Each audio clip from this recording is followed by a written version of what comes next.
الحمد لله رب العالمين، والصلاة والسلام على رسوله الكريم وعلى آله وأصحابه أجمعين وعلى كل من تبعهم بإحسان إلى يوم الدين.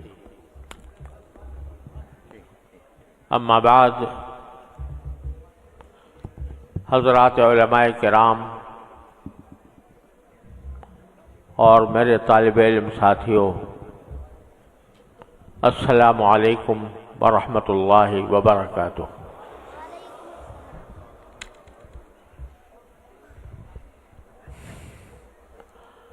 جامعہ خیر المدارس میرے لیے ایک ایسا ادارہ ہے جس کو اپنے بچپن سے خیر مجسم حضرت مولانا خیر محمد صاحب قدس اللہ تعالی سرہ کے زیر انتظام بچپن سے چلتے ہوئے دیکھا۔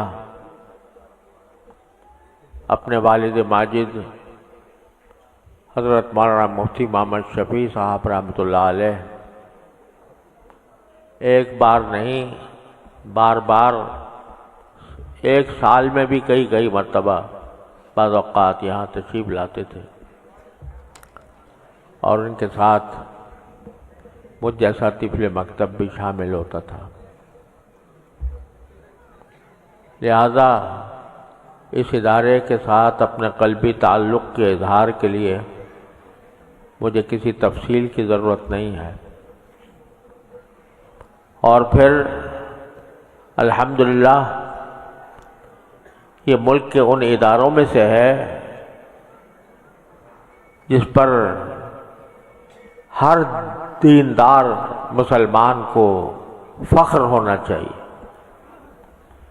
اس کی خدمات، اس کے فضلاء، یہاں سے تعلیم پا کر باہر جانے والے علماء کرام دنیا کے ہر خطے میں موجود ہیں، اور آج بھی معلوم ہوا ہے کہ خیر المدارس کے فضلاء دور دور سے دوسرے ملکوں سے بھی اس تقریب میں شرکت کے لیے تشریف لائے ہوئے ہیں۔ اور یہ بھی ساتھ معلوم ہوا کہ بہاولپور ڈویژن اور ملتان ڈویژن کے مدارس کے متممین اساتذہ کرام بھی یہاں تشریف فرما ہیں۔ یہ ایک بہت ہی مبارک اجتماع ہے، اور اللہ تبارک و تعالی سے امید ہے کہ یہ اجتماع دلوں میں ایمان کی پختگی اور اللہ تعالیٰ کی طرف رجوع کا ذریعہ ثابت ہوگا۔ اللہ تعالیٰ ایسا ہی کرے۔ یہاں بڑے بڑے علماء کرام تشریف فرما ہیں، اور مجھ سے پہلے آپ نے بڑے بڑے علماء کرام سے نصیحتیں سنی ہوں گی۔ ہمارے مدارس میں یہ سالانہ اجتماع کے دو مقصد ہوتے ہیں۔ ایک مقصد یہ ہوتا ہے کہ جن طلباء نے مدرسے میں تعلیم حاصل کر کے دورہ حدیث تک تکمیل کی، ان کو دستار فضیلت پہنائی جاتی ہے اور ان کا اکرام کیا جاتا ہے، ان کی ہمت افزائی ہوتی ہے۔ اور دوسرا عظیم مقصد یہ ہے کہ اس موقع پر عام مسلمانوں کو بھی دین کی اہمیت اور دین کے احکام پر عمل کرنے کی تاکید اور ترغیب دی جائے، دلوں میں اللہ اور اس کے رسول صلی اللہ علیہ وسلم کی محبت تازہ کی جائے، اور اپنی زندگی میں نبی کریم سرور دو عالم صلی اللہ علیہ وسلم کے اتباع کا جذبہ پیدا کیا جائے۔ یہ پہلے جب اجلاسات ہوتے تھے تو وہ ان اجلاسات کے اندر بہت سے لوگ اپنے گناہوں سے تائب ہو کر اٹھتے تھے، اللہ تبارک و تعالیٰ کی اس کے ساتھ تعلق مضبوط کرنے کا یہ ذریعہ ہوتے تھے، اور یہی مدارس دینیہ کی روح ہے۔ الحمدللہ اس وقت دینی مدارس ملک کے گوشے گوشے میں پھیلے ہوئے ہیں، ایسی جگہوں پر جانے کا اتفاق ہوتا ہے جہاں دور دور نہ کوئی ہسپتال ہے، نہ کوئی اسکول ہے، نہ کوئی بازار ہے، نہ کوئی بستی ہے، پتھروں کے پہاڑوں میں گاڑی جا رہی ہے، آس پاس کسی بھی شہری سہولت کا نام و نشان نظر نہیں آتا، لیکن سارے اس ماحول میں مسجد نظر آتی ہے، اس میں ایک ملا بیٹھا ہوا لوگوں کے ایمان کی تجدید کر رہا ہے، لوگوں کو ایمان کا نور بخش رہا ہے، اسے بڑی بڑی ملازمتوں سے سروکار نہیں ہے، اسے روپے پیسے کی طلب نہیں ہے، اسے صرف اس لیے وہ اس دشوار گزار راستے میں صرف اس لیے بیٹھا ہے کہ وہ اللہ کے دین کی روشنی اپنے قوم کے نونہالوں کو فراہم کر دے۔ یہ اللہ تبارک و تعالیٰ کا خاص فضل و کرم ہے، اس کا انعام ہے کہ یہ مدارس یہ خدمات انجام دے رہے ہیں۔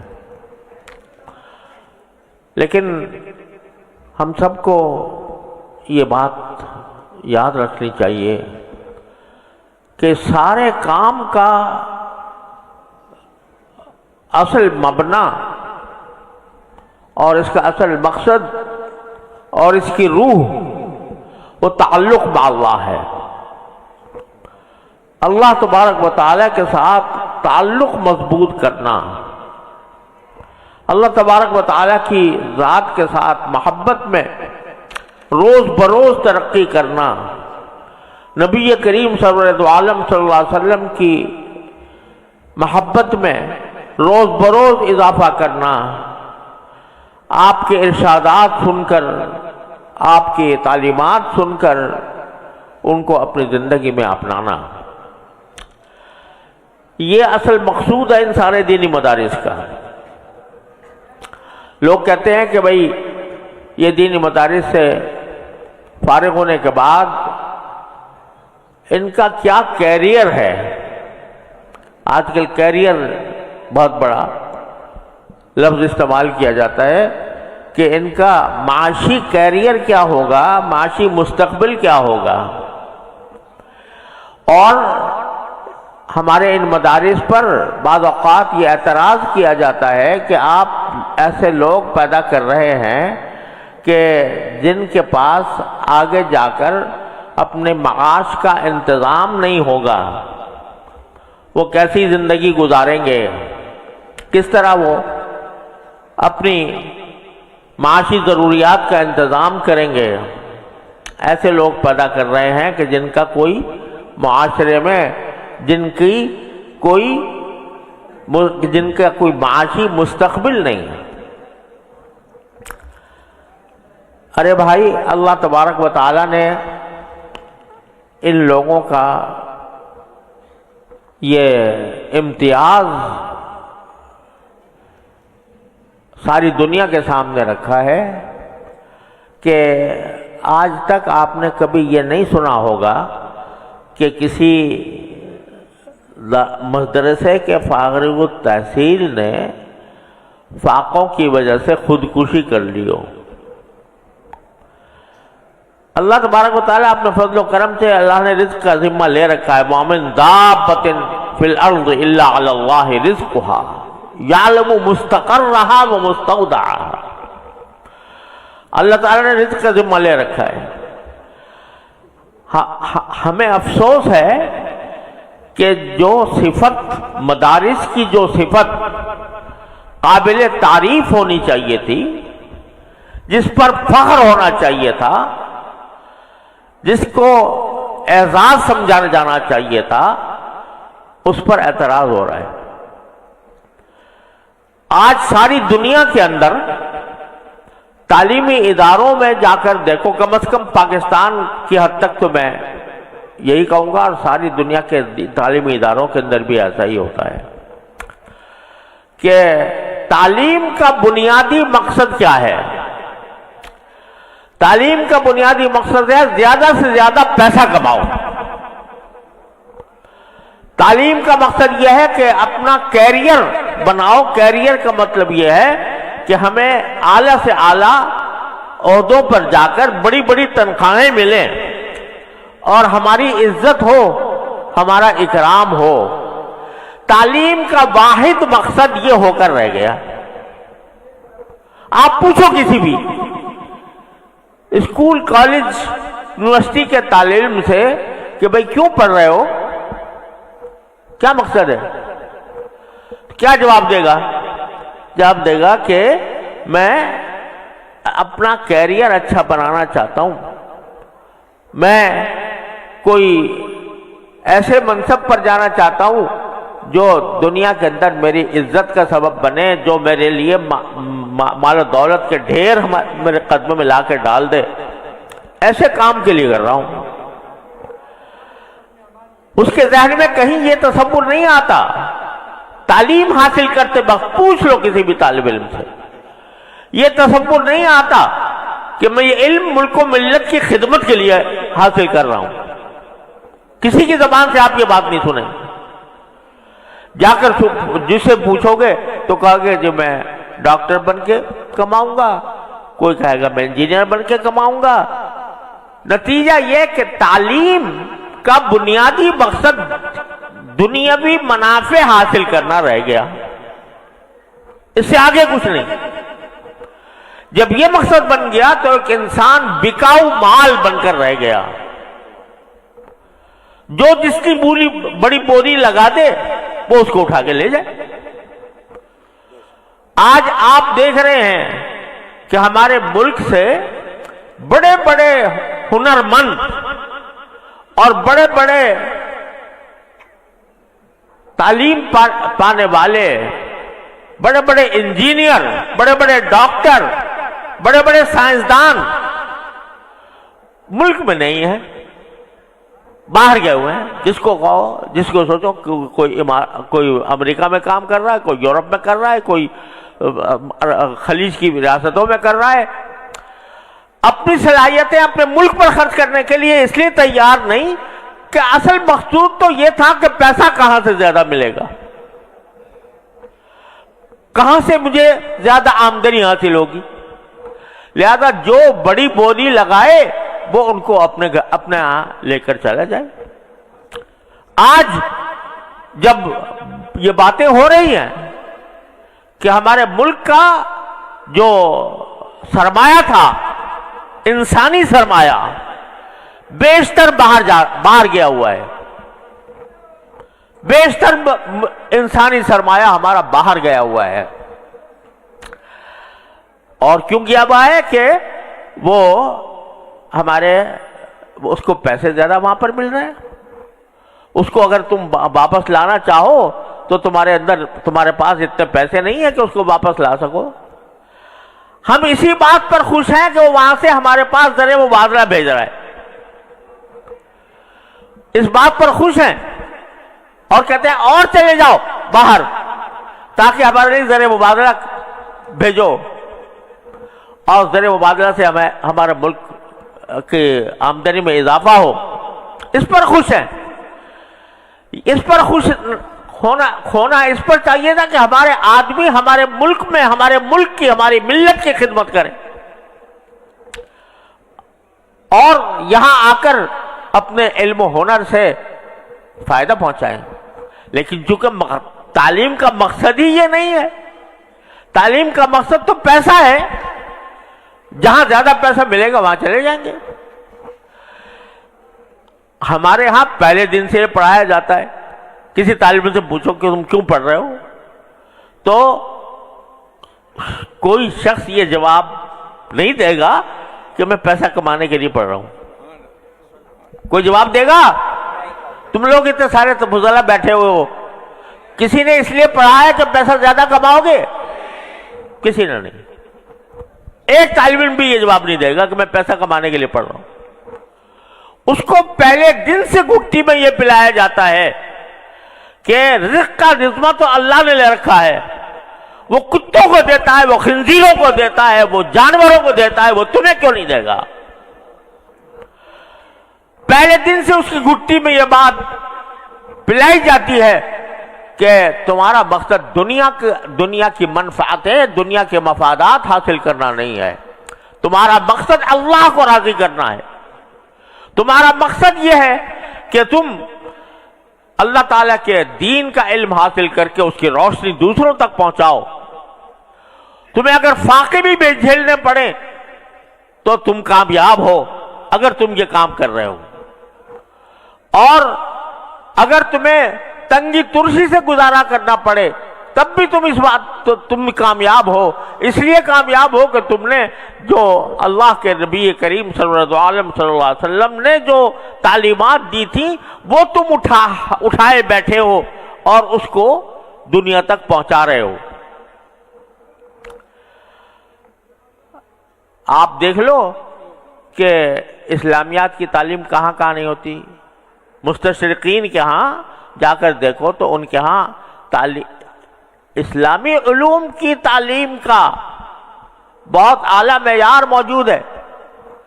ان کتابوں کے حوالے ان کے ہاں ملیں گے جن کا آپ نے بعض اوقات نام بھی نہیں سنے ہوں گے، لیکن وہ اس کا مقصد کیا ہے؟ وہ مقصد یہ ہے کہ اسلام میں شکوک پیدا کرو، اسلام کے شکوک پیدا کر کے لوگوں کو اسلام سے برگشتہ کرو.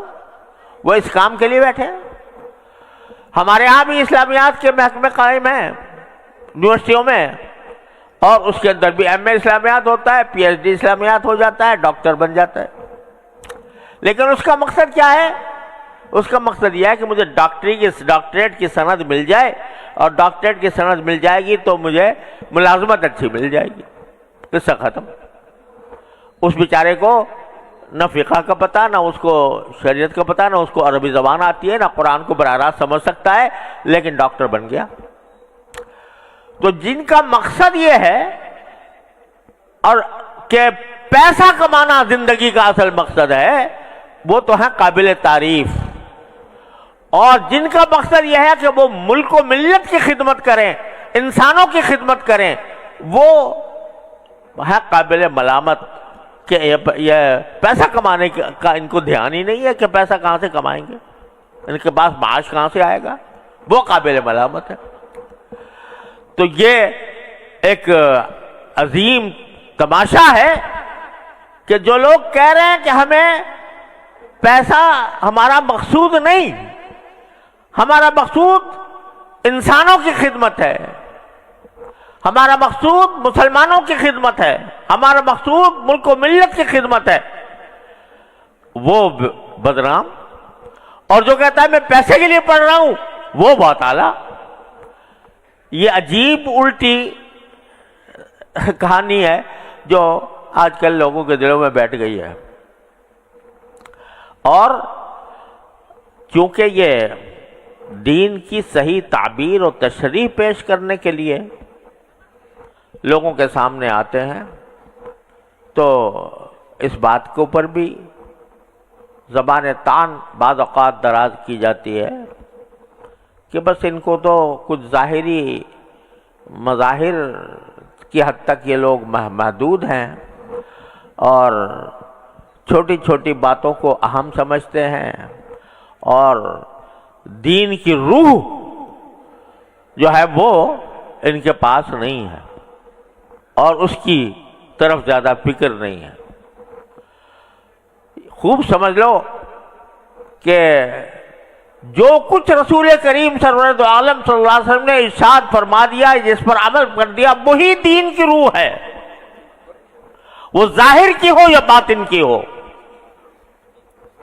یہ کہنا کہ یہ ظاہر، یہ داڑھی، یہ امامہ، یہ شلوار کو اونچا کرنا، یہ جو ہے یہ معمولی باتیں ہیں اور دین کی روح کچھ اور ہے۔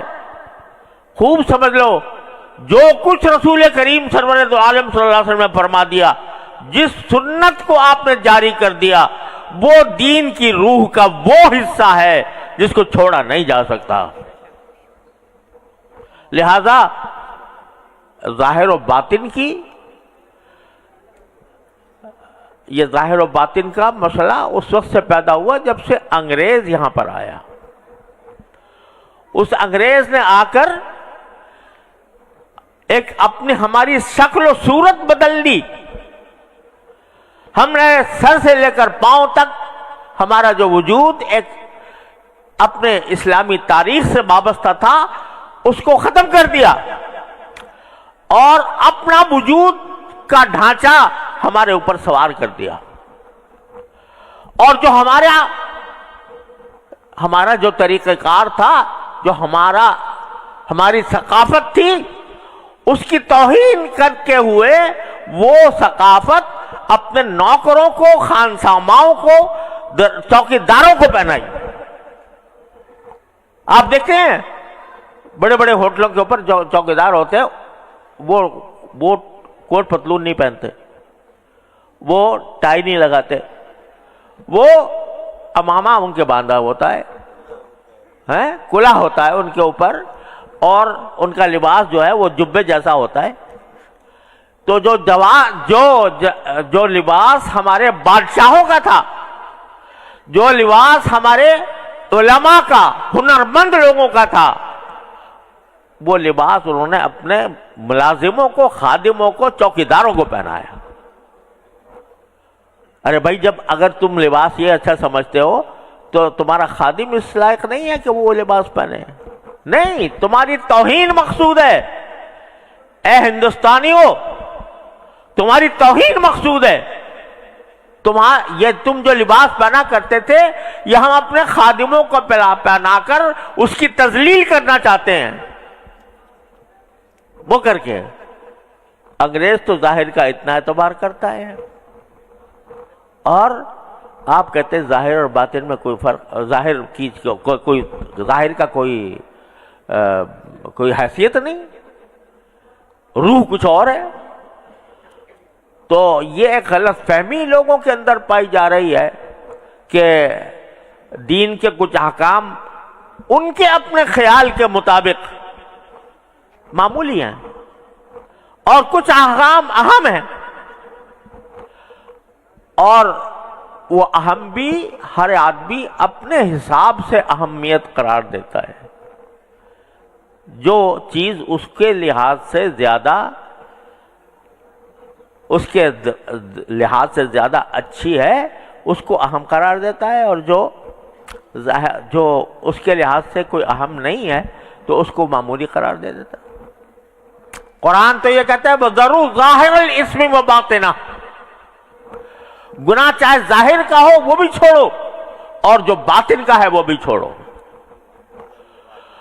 اللہ تبارک و تعالیٰ نے ہمیں ظاہر اور باطن دونوں کو سنت کے مطابق بنانے کا حکم دیا ہے۔ لَقَدْ كَانَ لَكُمْ فِي رَسُولِ اللَّهِ أُسْوَةٌ حَسَنَةٌ، جب یہ قرآن نے فرمایا تو اسوۃ حسنہ کے ساتھ کوئی قید نہیں لگائی کہ کس چیز میں اسوۃ حسنہ، وہ ہر چیز میں اسوہ حسنہ ہے۔ حضرت عثمان غنی رضی اللہ تعالی عنہ جب صلح حدیبیہ کے موقع پر نبی کریم صلی اللہ علیہ وسلم نے ان کو قریش کے سرداروں سے مذاکرات کے لیے بھیجا، مذاکرات کے لیے بھیجا. اس لیے بھیجا کہ حضرت عثمان رضی اللہ تعالیٰ عنہ کا ایک مقام تھا قریش کے نزدیک بھی. وہ اپنے کسی چچا زاد بھائی کے گھر میں جا کر ٹھہرے مکہ مکرمہ میں. صبح کو جب بڑے بڑے سرداروں سے ملاقات کرنے کے لیے جانے لگے تو ان کے چچا زاد بھائی نے کہا کہ آپ ذرا سا لباس اپنا ایسا کر لیں جو لوگوں کے اوپر کچھ روب پڑے اس کا. اور جاہلیت میں روب اس طرح پڑا کرتا تھا کہ جاہلیت میں یہ رواج تھا کہ جو زیر جامہ ہوتا ہے ازار یا شلوار، تو اس کو نیچے اتنا گھسیٹتے تھے کہ وہ گھسٹتا ہوا جاتا تھا. جتنا زیادہ ہوگا جتنا وہ گھسٹتا ہوا جائے گا. ایک جاہلیت کے شاعر جو اپنا فخر بیان کرتے ہوئے شعر میں کہتا ہے اذا مستبحت اربعا خط بیزری، کہ جب میں شراب کے 4 جام چڑھا کر نکلتا ہوں تو میری جو ازار ہے وہ زمین پر لکیر بناتے ہوئے جاتی ہے. وہ اس کو فخر کا ایک بہت بڑا نشان سمجھتے تھے. تو حضرت عثمان غنی رضی اللہ تعالیٰ عنہ نے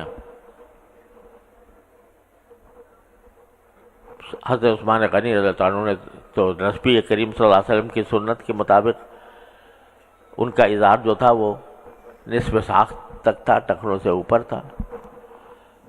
تو ان کے چچا زاد بھائی نے کہا کہ ایک بڑے مذاکرات کے لیے جا رہے ہو تو ذرا اپنا ازار ٹھیک کر لو، نیچے کر لو. تو حضرت فاروق اعظم رضی اللہ تعالیٰ نے کیا جواب دیا؟ لا ہاکذا عزرت صاحبنا صلی اللہ علیہ وسلم. ہاں نہیں، ہمارے صاحب ہمارے آقا کا تو ازار اسی طرح ہوتا ہے.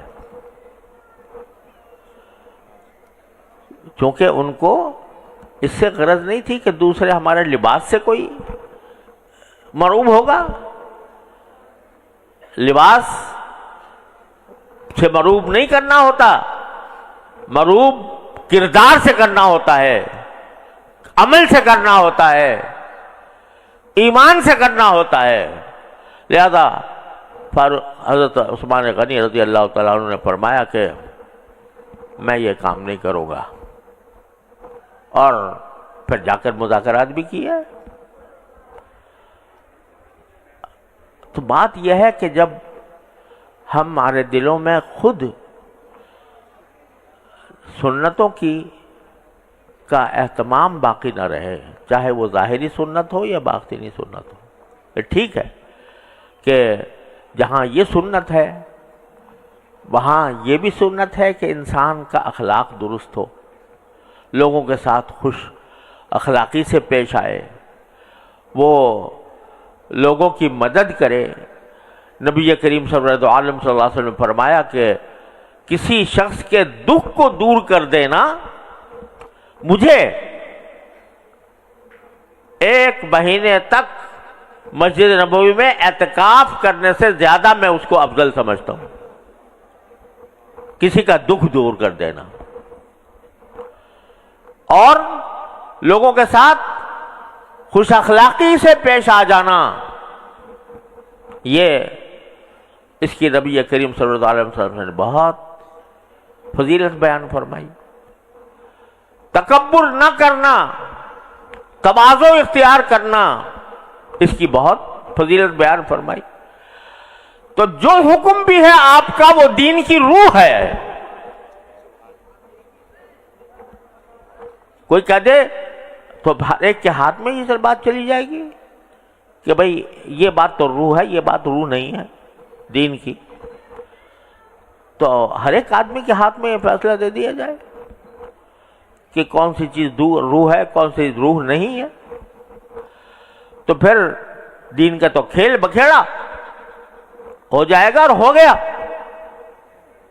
یہ باتیں سوچ سوچ کر اگر مجھے کسی سنت پر عمل کی توفیق نہیں ہو رہی تو کم از کم شرمندہ ہو جاؤں کہ بھائی مجھے چاہیے تھا مگر مجھے توفیق نہیں ہو رہی. اللہ تعالیٰ مجھے توفیق دے دے. لیکن کسی بھی سنت کے بارے میں یہ کہنا کہ یہ دین کا کوئی اہم حصہ نہیں ہے، یہ کسی طرح بھی قابل قبول نہیں ہو سکتا.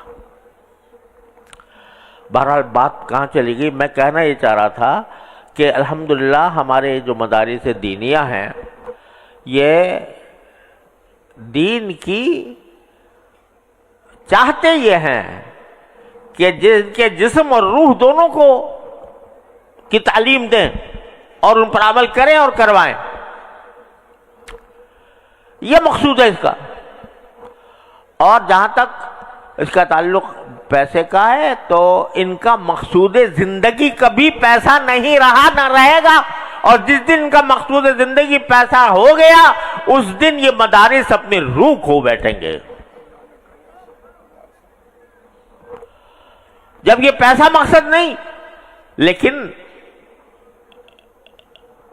ظاہری اسباب والے اس ذات کو نہیں دیکھتے جو اپنے اوپر بھروسہ کرنے والوں کے ساتھ کیا معاملہ کرتی ہے. وَمَن يَتَوَکَّلْ عَلَى اللَّهِ فَهُوَ حَسْبُهُ. وہ کیا معاملہ کرتی ہے؟ مجھے کوئی ایسی مثال بتا دو کہ جس میں دینی مدرسے کا کوئی طالب علم بے روزگاری کی وجہ سے اس کو خودکشی کر گیا ہو. لیکن تکلیفیں آتی ہیں، پریشانی بھی آ جاتی ہے، لیکن اس پریشانی کو وہ اس لیے برداشت کرتا ہے کہ میں اللہ کے لیے میں نے کام کیا تھا. اگر پہلے دن سے پیسہ مقصود ہو تو ہمارے کوچے کا آدمی نہیں ہے. کسے کہ کشت نہ شد در قبیل مانیس. تو لیکن اگر مقصود یہ ہے تو پر اللہ تعالیٰ نوازتا بھی اس طرح ہے کہ اس کے بعد دنیا بھی ذلیل ہو کر آتی ہے. تاتی ہی دنیا بھیا راغمہ. اگر فرض کرو کوئی طالب علم ٹھیک سے پڑھا نہیں، کوئی اچھی استعداد حاصل نہیں کی، علم میں پختگی نہیں آئی، تو پھر وہ اپنا ہی شکوہ خود کرے. کتنے یونیورسٹیوں کے لوگ ہوتے ہیں اور کالجوں کے ہوتے ہیں جو اچھی استعداد نہیں رکھتے، تو وہ پریشان بھی ہوتے ہیں روزگار کے اعتبار سے، وہ بھی پریشان ہو جائے گا. لیکن اگر اچھی استعداد کے ساتھ علوم نبوت کے اندر پختگی حاصل کر کے کوئی شخص باہر نکلتا ہے تو الحمدللہ اس کو ناقدری کا شکوہ آج بھی نہیں ہو سکتا. الحمدللہ اس کے چاہنے والے بہت ہیں، الحمدللہ اس کی مانگ بہت ہے، اور اللہ تعالیٰ کے فضل و کرم سے دنیا اس کے قدموں میں آ کر ذلیل ہو کر آتی ہے. تو میرے بھائیوں، اور میں عرض یہ کرنا چاہ رہا تھا کہ ہماری مدارس دینیہ کا جو اصل مزاج اور مذاق ہے وہ حاصل کرنے کی کوشش کرو کہ مقصود اللہ تعالیٰ کی رضا ہو، شہرت اور نام و نمود نہ ہو، حب جاہ نہ ہو، حب مال نہ ہو، اللہ کی رضا مقصود ہو. اس کو حاصل کرنے کی کوشش کرو. ہمارے اکابر کا تواضع، ہمارے اکابر کی سادگی. حضرت مولانا مفتی عزیز الرحمان صاحب رحمۃ اللہ علیہ دارالعلوم کے مفتی اعظم، بلکہ مفتی اعظم ہند، جب صبح کو دارالعلوم پڑھانے کے لیے جاتے تھے تو راستے میں کچھ بیوائیں پڑتی تھیں ان بیواؤں سے جا کر کہتے تھے بی بی اگر آپ کو کچھ سودا منگانا ہو تو مجھے بتا دو.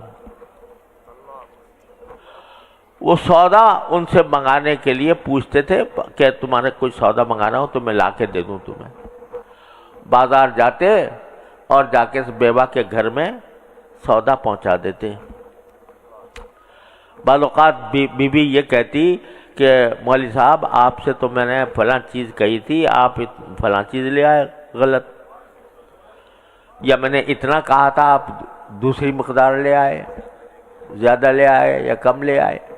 اچھا بی بی کوئی فکر نہ کرو، میں دوبارہ جاتا ہوں، دوبارہ جا کے تمہاری جو چیز ہے وہ صحیح لے کے آ جاتا ہوں جو تم چاہتی ہو. کون؟ مفتی اعظم ہند، جس کے فتاوی اب تک 10 جلدیں شائع ہو چکی ہیں، پورے نہیں ہوئے. وہ یہ کام کرتا ہے. کیوں؟ اس لیے کہ مقصود اس کا اللہ کو راضی کرنا ہے. وہ کہتا ہے میں بخاری پڑھا کر اللہ کی رضا حاصل کر لوں یا کسی بیوہ کی خدمت کر کے حاصل کروں. مقصود تو وہ ہے. آج دیکھو ہمارے دینی مدارس کے طلباء جب کوئی ملک پر آفت آتی ہے تو کس طرح کھڑے ہو کر خدمت خلق کرتے ہیں. سیلاب آیا، ان جگہوں تک ہمارے طالب علم پہنچے جہاں کوئی نہیں پہنچا، جہاں کوئی امداد نہ سرکاری نہ غیر سرکاری. کس طرح انہوں نے ڈوبتے ہوئے لوگوں کو اپنی جان پر کھیل کر بچایا. تو کیوں؟ اس لیے کہ ان کا مقصد اللہ کو راضی کرنا ہے. روپیہ پیسہ ان کا مقصد نہیں. ان کو زیور بھی ملا تو حفاظت کے ساتھ جگہ پر پہنچا دیا. تو میرے بھائیوں یہ ہے ہمارے، بس البتہ یہ ضرور ہے کہ ہم سب کو اپنے اس مقصد زندگی کو ہر وقت پیش نظر رکھنا چاہیے. اور جب تک یہ مقصد زندگی پیش نظر ہے اور اس مقصد زندگی کو اپنا نصب العین بنایا ہوا ہے، اللہ تم سے راضی ہے. دنیا ناراض ہو تو ہوا کرے، اللہ تم سے راضی ہے. اللہ تعالیٰ یہ ذہنیت ہمارے اندر سر و پا میں پیوست کر دے اور اپنی رضا کامل کی طلب ہمارے دلوں میں اس طرح پیدا کر دے کہ ہم واقعتاً نبی کریم سرور دو عالم صلی اللہ علیہ وسلم کی سیرت و سنت کا نمونہ بنے. یہی مقصد ہے. اور میں اس کے ساتھ ان تمام طلباء کو تہ دل سے مبارکباد پیش کرتا ہوں جو تعلیم کی تکمیل کر رہے ہیں اور دورہ حدیث کی تکمیل کے بعد آج ان کی انشاءاللہ دستار بندی ہونے والی ہے. ان کو بھی، ان کے والدین اور ان کے گھر والوں کو بھی، ان کے اساتذہ کرام کو بھی، جامعہ خیر المدارس اور اس کے معتممین کو بھی میں تہ دل سے خراج تحسین اور مبارکباد پیش کرتا ہوں. اللہ تبارک و تعالی مبارک فرمائے اور اسی اجتماع کو اپنے بارگاہ میں شرف قبول عطا فرمائے اور اس سے ہمارے دلوں میں دین کی عظمت، دین کی محبت، سیرت و سنت کی محبت ہمارے دلوں میں پیدا ہو اور ہمیں اس پر عمل کی توفیق ہو. وصلی اللہ تعالی علی خیر خلق.